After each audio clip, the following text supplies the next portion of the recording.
Peace for Ukraine or Ukraine.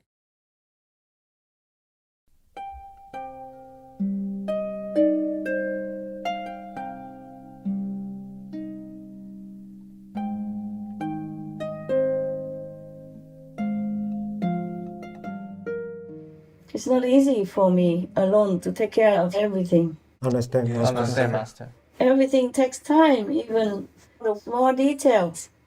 Washing dishes or washing clothes, you just buy a machine and washing clothes with a washing machine. It still takes time to hang out and to retrieve it, etc., etc. Yes, Master. Yes, Master. And rainy weather and all that, because I don't use any clothes dryer. But even if I have one, in some places I don't have anything. I have to wash by hand anyway. Depends on where I go, of course. But even if I have like a clothes dryer, I won't use it. I want to save as much as possible. Even if I have a small room or a big room, it depends on where I go.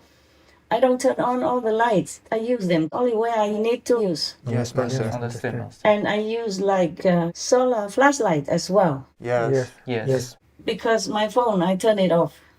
Whenever I don't use it, I turn it off.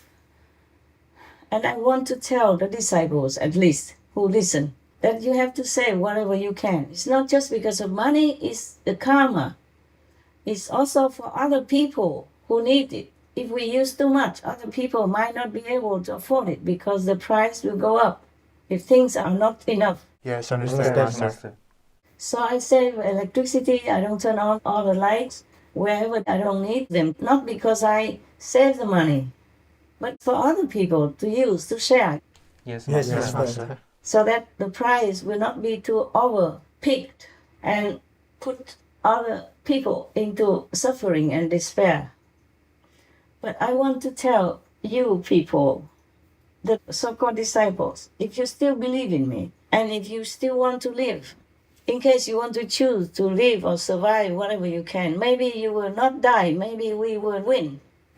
Because heaven also told me in one of my meditations, in the darkness of the night, do not lose your hope to save your world. I will give a photograph, then you can see my scrapping writing in the dark. I have to use a pen and my other finger to trace my writing.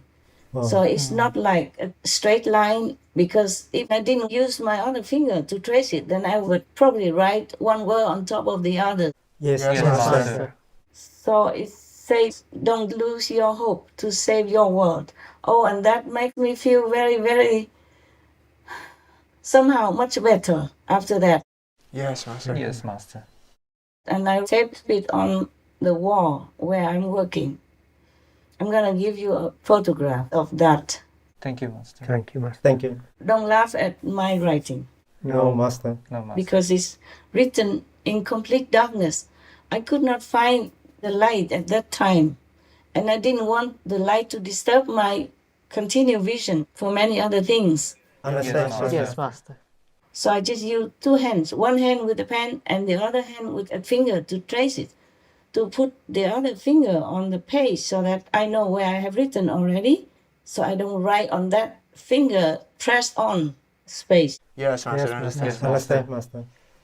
Yeah, that's how I kept pressing the finger one line after another, but it still doesn't look very good. But still, you can read it. I thought it's not readable, but I read it and it's okay. I want to tell my so-called disciples, if you still call me master, please listen well.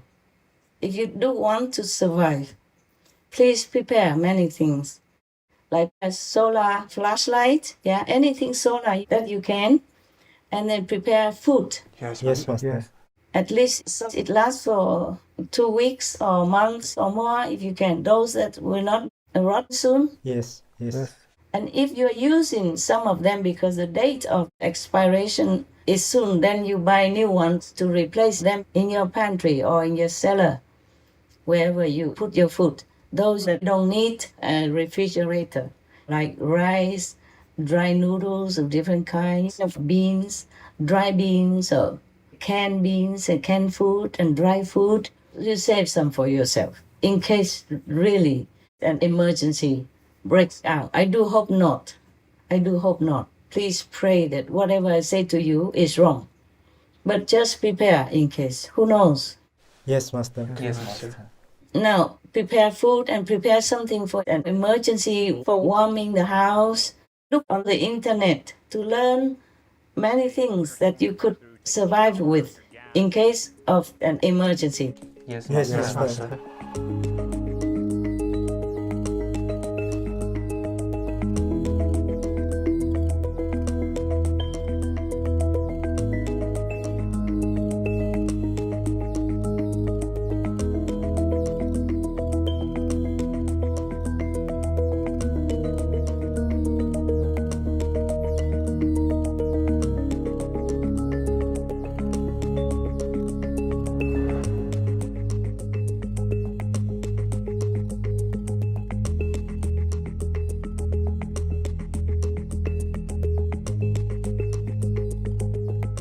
etc.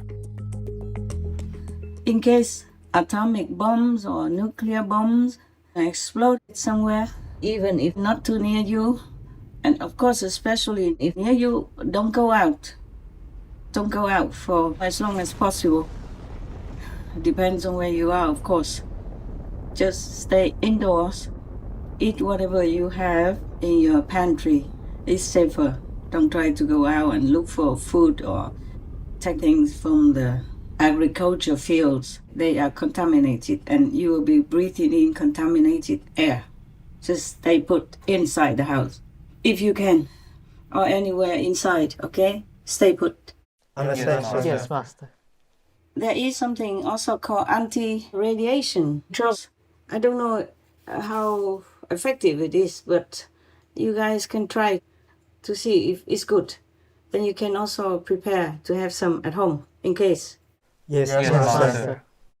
But if a nuclear weapon lands within 50 kilometers radius near where you live, then you don't eat anything from the field for at least many weeks or months on end, because it will be contaminated by the radiation of the atom bomb or nuclear bomb.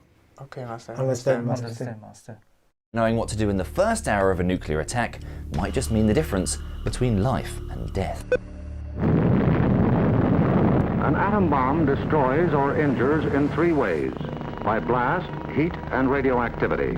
These, then, are the weapons of the atom bomb that we must protect against. According to Jeff Schlegelmilch, Deputy Director at the National Centre for Disaster Preparedness, If you see a nuclear flash, the first thing to do is get behind a barrier in case the shockwave comes. bear in mind the shockwave is travelling at hundreds of kilometres an hour, so you won't have long to find cover. Radiation safety specialist Brooke Budmeyer recommends sheltering behind something that is structurally sound. When I think of where I would go for protection from prompt effects and from the blast wave in particular, I think of the same kinds of things that we do for tornadoes. Be in an area where if there's a dramatic jolt, things aren't going to fall on you. If you do manage to survive the shockwave, things sadly don't get much easier. It's now a real race against time. You will have some time to take action to keep you and your family safe. The biggest thing, get inside, stay inside, and stay tuned. The likelihood is that you'll have somewhere between 10 to 20 minutes to find shelter. First off, don't stay in your car. The metal doors and glass windows are going to be way too thin to protect you from gamma radiation. Mobile homes won't offer adequate shelter either. Instead, try to find a basement or a larger multi-story building. Remembering the key factor is putting as many thick layers between you and the fallout. We're talking concrete or brick here. So nice looking glass skyscrapers or homes built out of wood and plaster aren't your best bets. If you're in a city with a subway system, heading deep inside would also offer a decent level of protection. Assuming you've made it inside somewhere above ground, avoid the top floors. All the fallout is going to settle on the roof, and the whole point of going inside is to stay as far away as possible from those pesky dust particles that are emitting dangerous levels of gamma radiation, which could lead to radiation poisoning. Instead, get to the center of the building. If there's time to close off areas where fallout might enter, doors, fireplaces, air conditioners, windows, then do it. Okay, let's look at a slightly different scenario, one where things didn't go quite so smoothly. This time we've abandoned our car and sprinted to the nearest sturdy-looking building, but fallout might be starting to land around you. If you think it is, the best thing to do is cover your nose and mouth with a rag and close your eyes.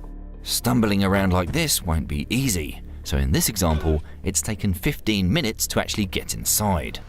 Did any of that fallout land on you? Is it in your hair or on your clothes? It might be, which means you're at risk of getting acute radiation poisoning.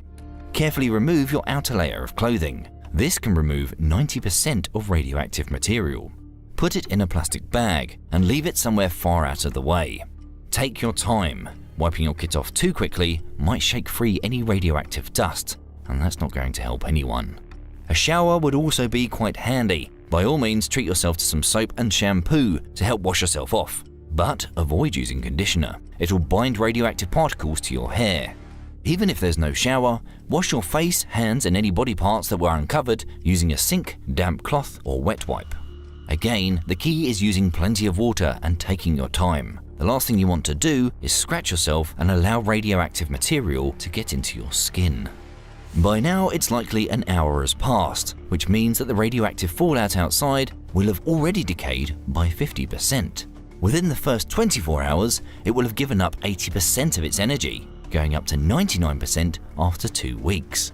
But remember, if the radiation was high enough to begin with, that 1% could still be dangerous. So staying indoors for as long as significantly possible reduces your chances of contamination. If you have any farm or any land around you or garden, use them to the maximum to plant a vegetable every time. And if you don't have, then maybe you squeeze together and keep one room free. And in that room, you grow vegetables. It doesn't have to be big deal vegetables. Any vegetable you eat, most of them, for example, even cabbage, if you take out all the leaves, in the middle there's a core. If you don't cut too deep into the core to damage it, then you just plant it in the earth and water it. It will grow. Yes, Master. Yes, Master. I promise, it does. I Yes. did that before. It helps. It really grows. And even peppermint, you take out some leaves already and just a stem left. You plant it, the little branch, you plant it in the soil, it will grow again. And vegetables like bok choy and stuff like that, you just cut the leaves and leave the end of the bok choy or the vegetable about 2-3 inches and then plant it again. Yes, Master. It will grow out just as new. And broccoli, core, everything. I did that before. Yes, Master. I think I might have some photographs somewhere. They grow out of them. They grow again like new. In no time. Wow. Wow. Yeah. Master. Yes, Master. It really grows. And you can buy a lot of seeds, a lot of beans, and begin growing vegetables already. I mean, the beans can grow sprouts. And even in shortest cases, the bean sprouts and the dry beans are enough for you to consume and to survive. Yes, Master. Understand, Yes. Master. Beans and seeds don't go bad so quickly. You can always keep growing them and eating them instead of going out to buy vegetables, because in emergency times there might be no shops, no vegetables for you to buy. Understand. And store some water in gallon containers or something already. Yes, Master. Okay, yes, Master. And in the case of an emergency, just keep them to drink, not to bath or anything. Maybe just clean teeth but not bathing. Maybe just use a wet towel to wipe your body whenever needed. It doesn't have to be every day. Yes, Master. Understand, Master. Master. In Buddhism, the monks take a bath every 2 weeks. I do the same, and it doesn't matter. It's okay nowadays. Of course, if I have to go out and lecture, then I have to make myself more clean. But I feel clean the way I'm doing it. And you don't have to eat 3 meals a day if you don't work so hard, you don't go out or anything. Normally 1 meal is enough. You just eat until you're happy, and that's all you need really. Okay, Master. Understand, Master. Understand, Master.